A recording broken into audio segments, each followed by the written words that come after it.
This is RJ Carbone, and you're listening to BD4. Anthony for three. Bang! That one goes this one by Mattingly. Oh, hang on to the RJ Barrett does it again from downtown. He is just tearing the Orioles apart. It's good. Randle gets the bounce, and he ties the game. Houston ducks under. Got it! With 8 left. Up the grand slam the other way for Aaron Judge. Penetrates, creates, and showing some dexterity as well with the left hand. Yankees win. The Yankees win.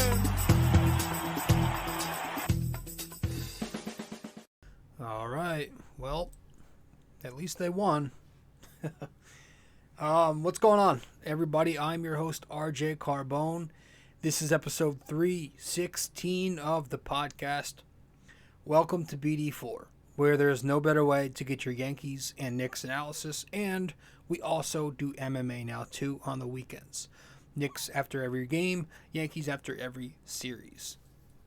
Be sure, if you have not yet, and if you're new here, to subscribe to this podcast and check us out on the many platforms we are on. You can listen to BD4 on Apple Podcasts, Spotify, SoundCloud, our sponsor Anchor, Google Podcasts, Stitcher, and many more listening platforms. So be sure to check us out there. Give us a rating on Apple Podcasts and a review. We are a 5-star show. And you can also watch the podcast if you would like to see to watch the video format of the show. We are on YouTube. So go check out BD4 on YouTube and give us a subscription there. Share it with your friends on social media, which I am on social media on Facebook. I'm RJ Carbone. And on Instagram, you can see and follow my handle at rjcarbone. Guys, I also I would say I recap the Knicks games, about 70% of the games, I would say, on ultimatesportsnetworks.com. Go there. Subscribe to the Bomber Bacher blog. If you want to subscribe to the Bomber Bacher blog, use my promo code to get a discount, $7.99 a month. Promo code should be on the screen. It's also on the website, but I'll read it to you right now. Promo code 6A2841ERJC. If you put that in when you're subscribing to the Bomber Bacher blog on ultimatesportsnetworks.com, you will get a discount, $7.99 a month, for checking me out and reading along with my game-to-game recaps on the Knicks. So, that all said, welcome to the show. The Knicks did pick up a victory. Finally, it was nice to get one. I can't say that it has me feeling excited. I can't say that I'm thrilled. You know, we did play Sacramento, who are a pretty bad team.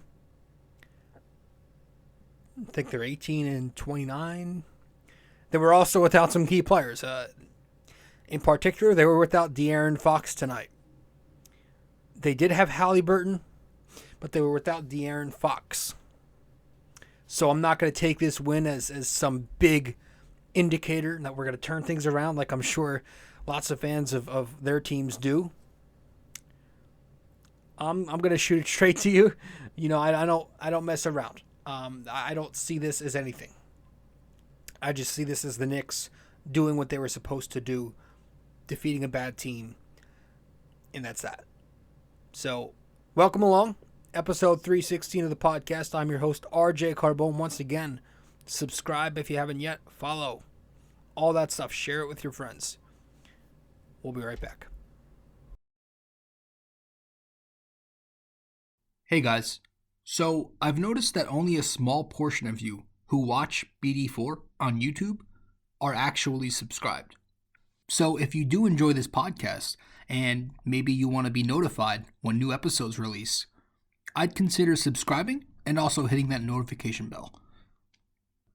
This way, we can help the channel grow, and you won't miss a single episode of BD4. All right, let's get back to it.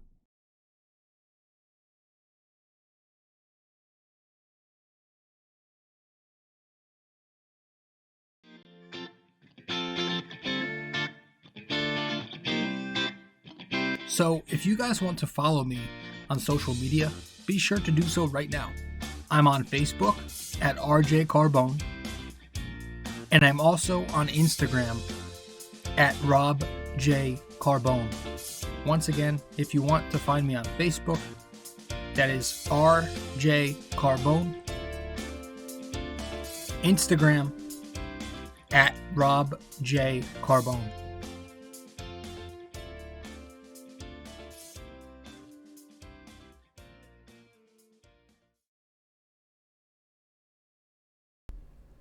All right, so the Knicks took the victory. We're going to get right into this one. Took the 116-96 victory at the Garden tonight. The start of a brief 2-game homestand. Again, no Fox tonight for Sacramento, but yes, they did have Tyrese Haliburton. Haliburton poured in 21 and 8 on a quiet night. It still stings, man. I'm not going to lie to you. It still stings. It always will sting.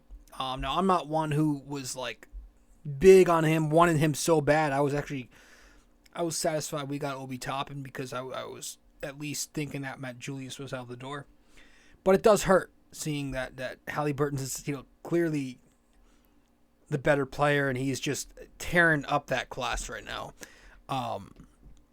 He's a great player, and he's going to be a really solid player for years to come. So that does hurt. I'm not going to lie to you and say that watching him play over there in Sacramento, and he's not getting traded. I know the rumors are out there, but I don't think he's going. I think it makes complete sense for De'Aaron Fox to go somewhere. He's kind of an expendable piece, but there's no way I don't see them moving Haliburton. So that pipe dream's over, even if Knicks fans are thinking about trading for the guy. But the Knicks pick up the win nonetheless, and we have to be satisfied with that. They get some big efforts from Evan Fournier, Alec Burks. Those two combined for 39 points tonight. We had a solid night from Julius Randle. Solid night from Mitchell Robinson. The bench was sharp. In the third quarter, Thibodeau leaves the starters out there once again. Kind of a back and forth quarter. The Knicks ended up scoring 5 more points than Sacramento.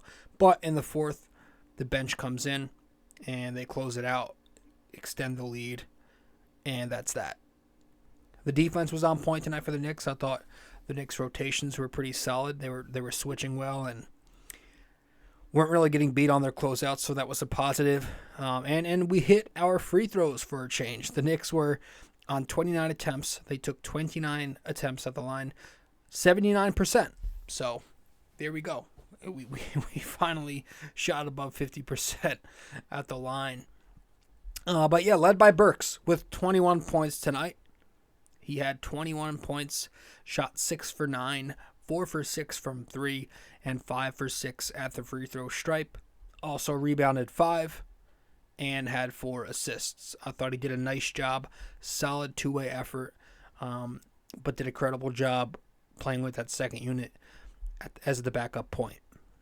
And he's, finding his rhythm these last couple of nights. It's only 2 games, but he's in double figures again in these last couple of games. He's 64% and 60% from 3 on these last 2 nights. Evan Fournier poured in 18 points tonight. He shot 7 for 11 from the field, 4 for 7 from three-point land.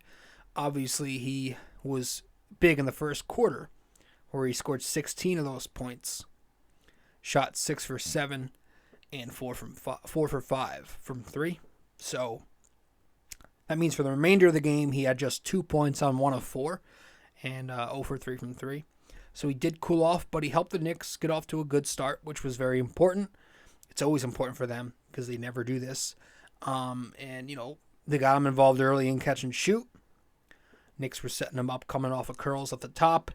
And the only shot he missed in that first quarter was that heat check falling to his left, which he seems to like to take that shot a lot. But I like the fact that he was scoring and it wasn't on the ball. I know a lot of Knicks fans like when he's on the ball scoring. I prefer him spotting up and doing that catch and shoot, which he was doing a lot tonight.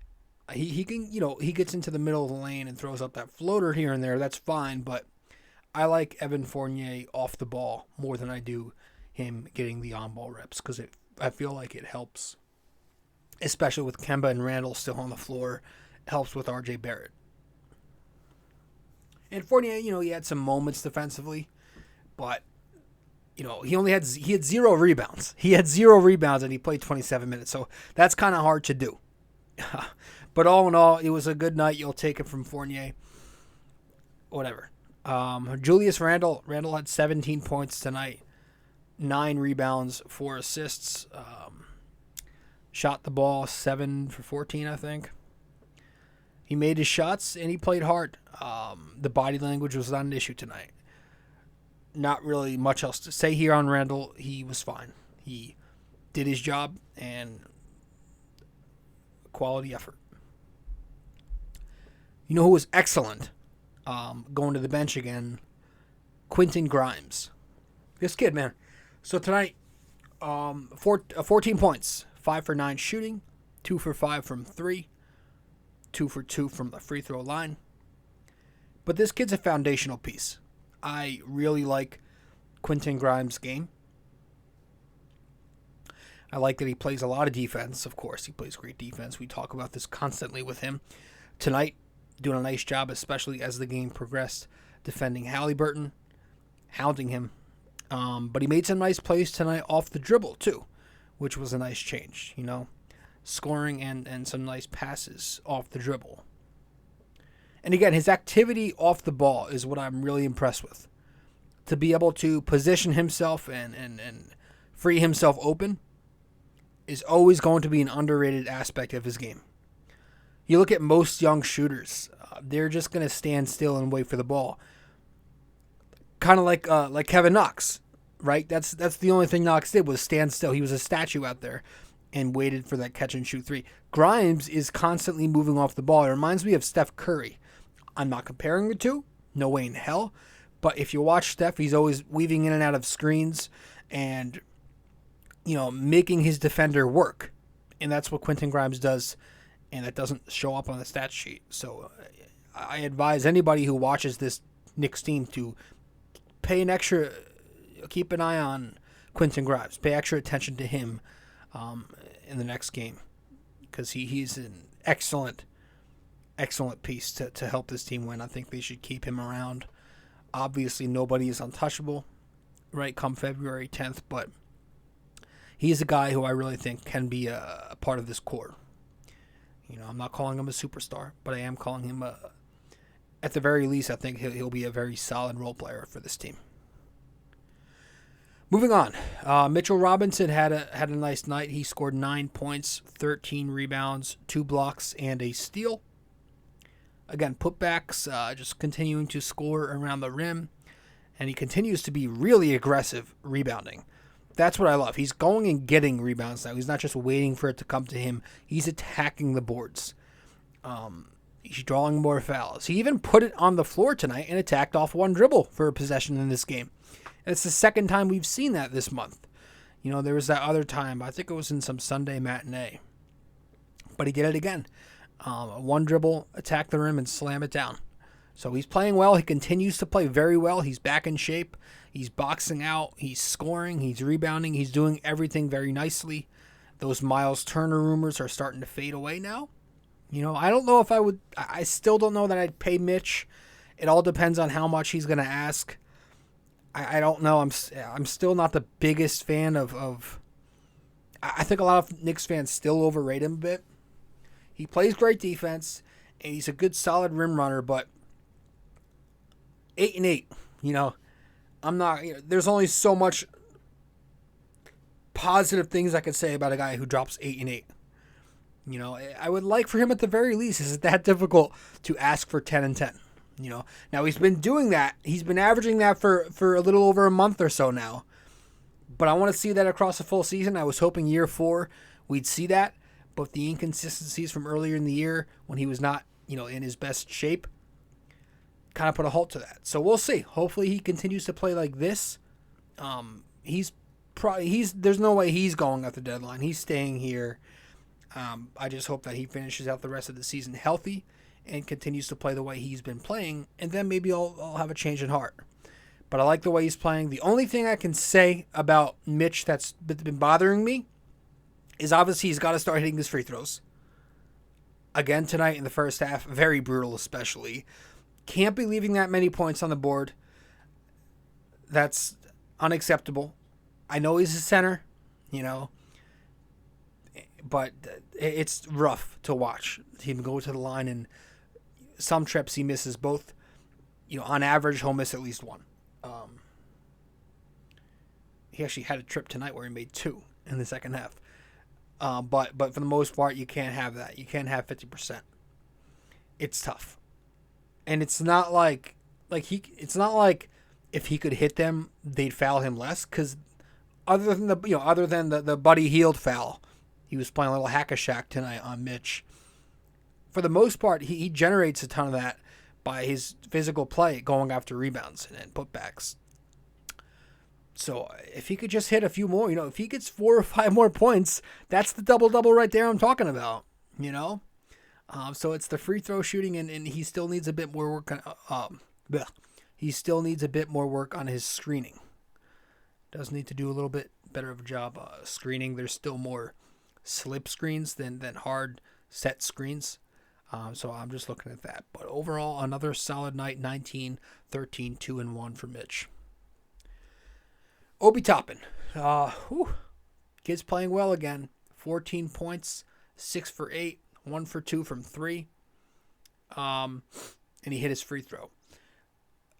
We're seeing him too put the ball on the floor and attack the basket lately. His face-up game would be a nice improvement if he can continue to do this, kind of sustain this, and we could have him in the face-up game when we're in the half court more. It'd be nice. So hopefully he continues to do that. I know he had that dribble fake on Friday, and then tonight a couple of times off the bounce. So that fourth quarter Euro step finish. So I like the way Obi's playing. He's got his groove back after that stretch of 6 or so games where he was doing nothing, not getting many minutes. A lot of his minutes tonight were in garbage time, but he continues to check in every second quarter and make positive impact. So I just don't understand, and I'm not going to get into it too much again, why Thibodeau doesn't play this guy more in meaningful minutes. But again, we've sung that whole song. It's a tired thing to keep repeating. RJ Barrett tonight, he was off. 11 points, 4 for 14 on shooting, 1 for 8 on his threes. Off night again, 29% in the last 2 games. Got to get his stuff together soon. Can't let this spiral him again. So these next few nights will be important for RJ Barrett. The Kings did a nice job tonight taking away his left.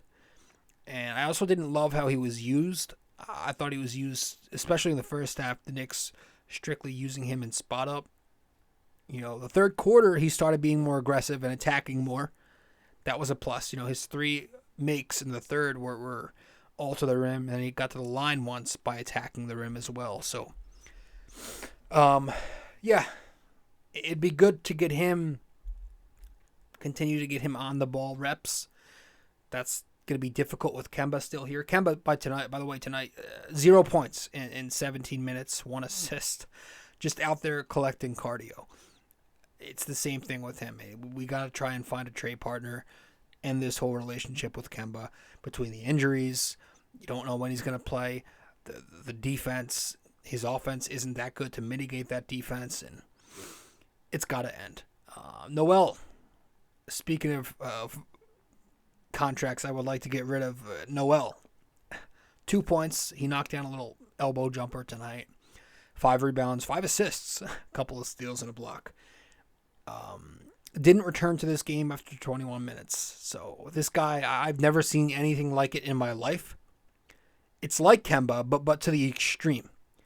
I mean, at least with Kemba, we know he's only getting $8 million, and these are scheduled off days with Kemba a lot of the time. With Noel, it's game to game, and like tonight, it was timeout by timeout.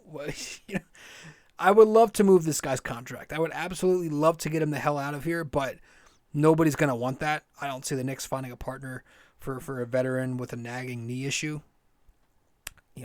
Who's going to pay $28 million for the next 3 years for that? But it was a good win.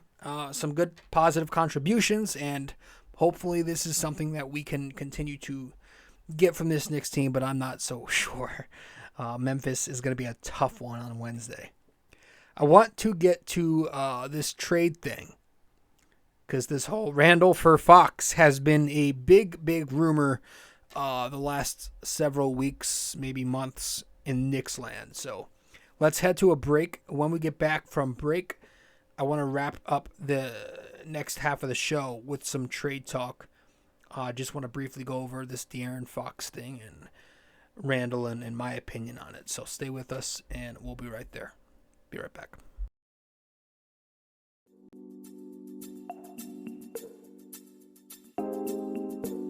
So BD4 is on so many platforms to listen to. You can listen to us on Apple Podcasts, Google Podcasts, SoundCloud. You can listen to us on Spotify. You can find us on our sponsor, Anchor, and many other listening platforms as well, wherever you get your podcast. But we are also available to watch on YouTube. So if you want to watch us on YouTube, go subscribe there. But if you prefer to listen to us, again, many listening platforms. Just be sure to subscribe, download, give us a rating, a review, comment, share the podcast, and all that fun stuff. This is BD4, where there's no better way to get your Yankees and Knicks analysis. Hey guys, I hope you're enjoying this episode. But first, I also want to let you know I have another blog. The blog I'm writing for is on ultimatesportsnetworks.com, titled The Bomber Bacher Blog. If you want to go subscribe to this blog, you should do so using my promo code 6A2841ERJC. Using that, you'd get a discount, $7.99 a month, to get the best Knicks and Yankees opinionated content around.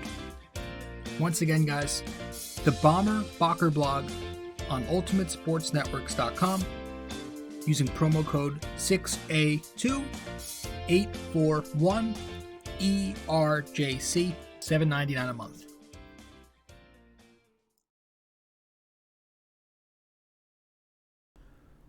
All right, so this is one that I've been wanting to bring it up for a bit. We've talked about a lot of other trade opportunities and targets, but this is one that at one point really intrigued me. Now it's something I'm kind of so on. So De'Aaron Fox, obviously he's in trade rumors.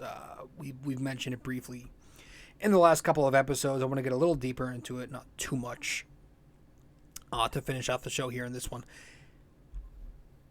So, all right, well, I guess we'll do a little pro and con.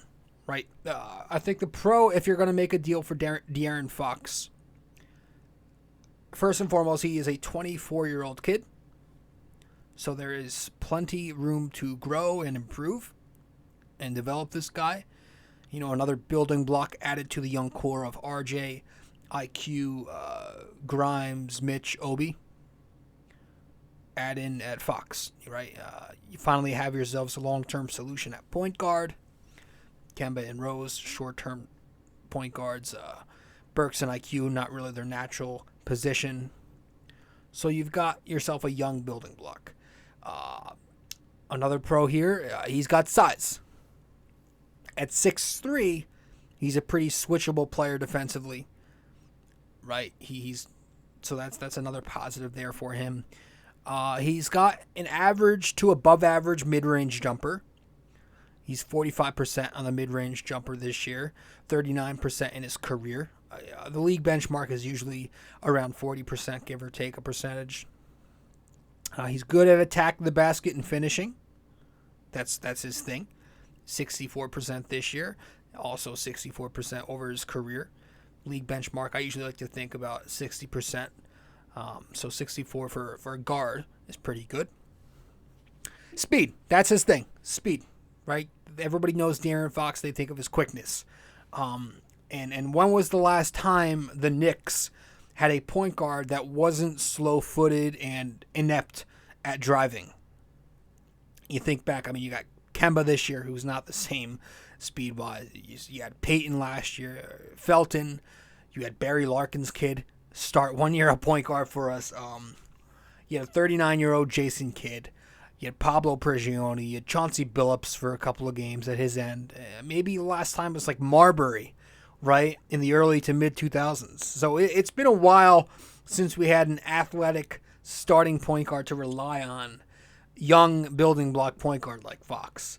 So yeah, I can only imagine with his speed, the positive things we would get with Fox leading the break, and you've got RJ, Obi, and Cam on the wings right next to him. That's huge, right? You're stapling in a guy who is an automatic 20-5, who speeds up the tempo of the Knicks offense once and for all, allowing these young athletic wings that we have to finally be themselves. So that, he would up the tempo, undoubtedly. And he's also just the best available option out there this deadline in terms of point guards. The Damian Lillard thing I think is unrealistic. We'd have to gut the entire roster and get rid of some picks. It would make no sense for our future and for the now. Ben Simmons, no thanks. I've said my piece on that multiple times. No need to reiterate. Malcolm Brogdon is on an NTC until next season, so that's out the picture. Sexton's out for the entire season, so kind of pointless. You can maybe do a sign and trade with this Brunson kid in Dallas, but other than that idea, there's not really any options that are significantly better than De'Aaron Fox, so that's another pro if you're for Fox. And it just gets Randle out of here, and it frees up Obi Toppin to do his thing, right? And remember, it's no accident. It's no accident that you're hearing these Randle trade rumors reported by Ian Begley, Knicks reporter from SNY, and you're also hearing Obi Toppin untouchable rumors successively. I don't know if untouchable was the term, but there was that report the day after the Randle report saying that the Knicks are really, really, I think, battling to keep Obi. It was a word that, meant the Knicks wanted to keep the guy. So just keep that in mind. Those are some of the pros if you want De'Aaron Fox. The cons. Because there are some cons here. Maybe not as many, but they may weigh more. To me, they carry more weight. First and foremost, the contract. You're paying this guy $163 million for 5 years until the summer of 2026. That's a more expensive contract than Randle's, at least annually. Fox is $28 million this season. Randle's $19 million. Now Randle's extension kicks in next year, but next year Fox makes $30 million. Randle $23 million. In 2024, Fox makes $32 million. Randle $25. The year after that, in 2025, Fox makes $34 million. Randle makes $27. And then on the final year of their deals, in 2026, Fox is making $37 million. Randle $29 million. So do you really want to pay Fox, you want to pay him $163 million? Give that to a guy who has also never been an all-star or on a winning team. This is if you exclude the anomaly 2020 with no fans in the seats, you ignore that year. Outside of that 1 year, neither Fox or Randle have been all-stars or on winning teams each year of their career outside of that year. Fox has never been. I've heard rumblings of him being one of those empty stats guys. Listening to Fox Media, to Kings Media podcasts and reading up on, fan forums on the internet. A lot of people who don't like Fox in their fan base say they consider him one of those empty stats players. He's been the go-to guy on his teams, much like Randle, but the Kings consistently suck year to year. Just something to think about. And I also hear he's not much of a vocal leader, more quiet, if anything. So, I don't know if I want to pay that much money, especially if it's not a Randle for Fox swap. I'm sure as shit not doing this. I'm not doing it if it's not for Randle. I'm not wanting Fox. I'm not being tied up with nearly $60 million in salary for two good but not great players.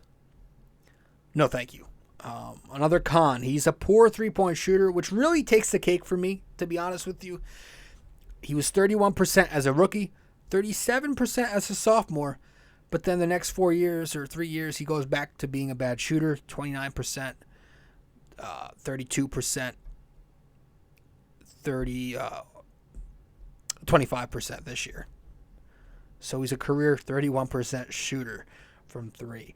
Do you really want to put that? I mean, you talk about how good he'd be on the break in full court play, but do you want to put that next to an already non-shooting starting lineup with what be Fox? It'd be Fox, Fournier, RJ, Obi, and Mitch. I mean, that's one true shooter in that entire starting lineup. It makes it way more difficult for Fox to do his thing that way. The driving lanes are going to be clogged, and he's going to have a difficult time passing too. You know, and that's more of an eye test thing, but the data sort of indicates that as well. With his shooting lacking this year being a career worst, 25%, he's having his second worst assists per game average, 5.2. His worst was his rookie year. And he's also having his lowest attempts inside the semicircle, 4.4 since his rookie year too per game. So it might, I just don't know about that, man. It's going to kill the spacing further.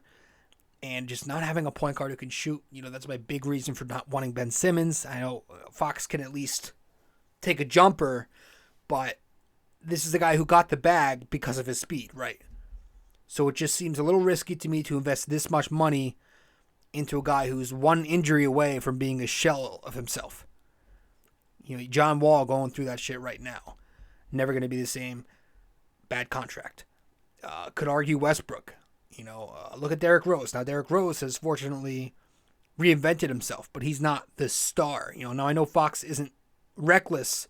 He's not recklessly explosive like some of those guys were in their prime, but those speed guys without their speed are not stars. So, I don't know. The verdict here, I would say my verdict, if the Kings are planning on sticking with Barnes at the small ball 4, along with Bagley and what's that kid, Matu, and they don't want Julius, or maybe they're looking at another avenue for a power forward, I say no freaking way to a Fox deal. No thank you. Because I'm not giving away picks plus young players like a Toppin or Quickly for De'Aaron Fox. No friggin' way. Beyond redundant. And not to say I think Obi is going to be a legitimate superstar starter, because I don't know that his numbers on the bench automatically translate. A lot of people like to look at the per 36s and assume that means he's going to do that same thing with starter minutes. But I'm dying to see him get some starter minutes for extended period. Evaluate the guy.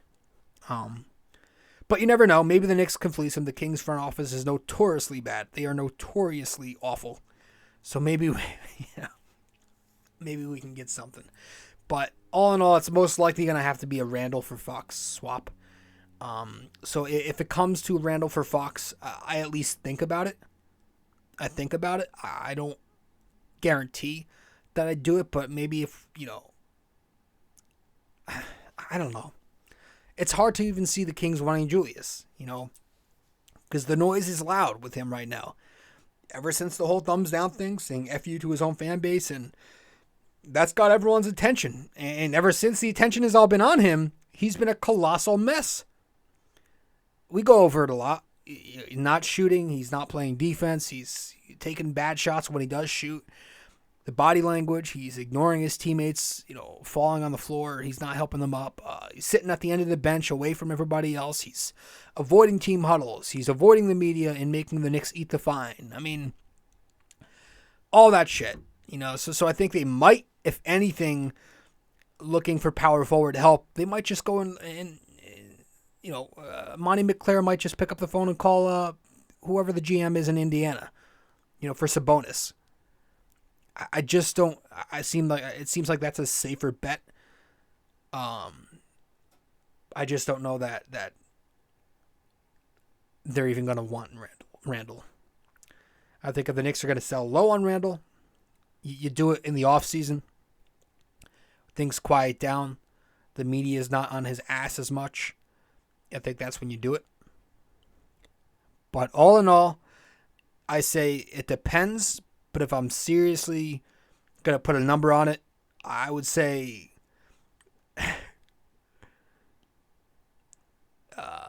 like 53-47 no to yes ratio there. All right. So a little more than 50-50 in favor of keeping Randle for Fox. I trust me, I would love to get Randle's contract out of here ASAP too. But I don't see them accepting Randle. But if it's straight up, in a fantasy world, if it's straight up, we'll give you Fox. If you give us Randle, I would at least think about it. But all in all, I'm slightly leaning towards no. Just because I don't see Randle as I don't see Sacramento really trying to go after Julius. So that's it, guys. The Knicks win. Broke down the game tonight. Went over a little trade talk for 10 or 15 minutes or so. And I hope you guys enjoyed the show. We're going to cut this one tonight. Leave it at that. And Memphis on Wednesday, so it's going to be tough. Wednesday night at the Garden against Memphis. I don't know if that's nationally televised. It might be an ESPN game. It actually might. I have to check, but hope you guys enjoyed the show. We'll end this one with our NYY-NYK Question. NYY-NYK-MMA. I always forget that now. Question of the day. As soon as we get back. A custom wall tapestry is a surefire way to uplift any room's aesthetics with a personal touch. This 100% polyester wall tapestry comes with hemmed edges for extra durability, while its mildew and water-resistant properties ensure years' worth of decorating bliss. The advanced tapestry printing techniques guarantee crisp detail even for the craziest of designs in any of the multiple size choices. You can select a size of 26 by 36 inches, 51 by 60, 68 by 80, and 88 by 104. These wall tapestries usually ship in 7 to 10 business days, and the price ranges from $24.99 to $69.99, all dependent on the size you select. The Bomber Bacher blog wall tapestries come in orange, gray, and black. But most importantly, be sure when purchasing a wall tapestry for the Bomber Bacher blog that you use promo code 6A2841ERJC. 6A2841ERJC. Just go to ultimatesportsnetworks.com and click on the Shop MVP tab, searching the Bomber Bacher blog. And there you have it.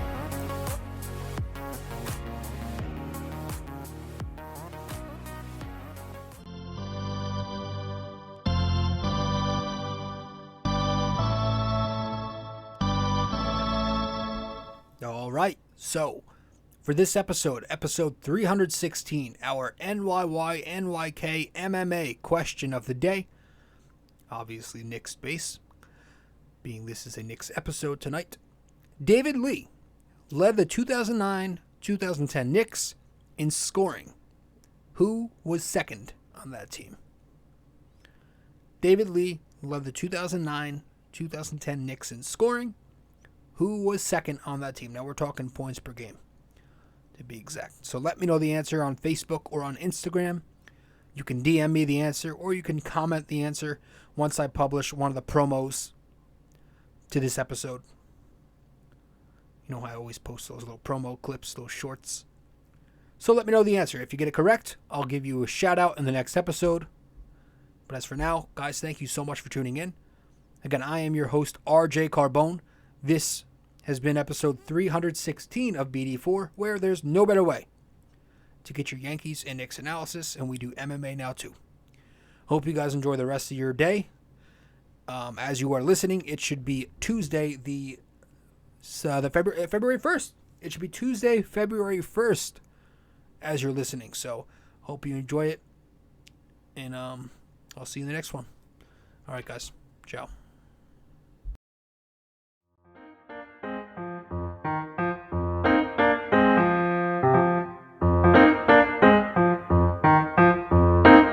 This podcast is brought to you by Anchor.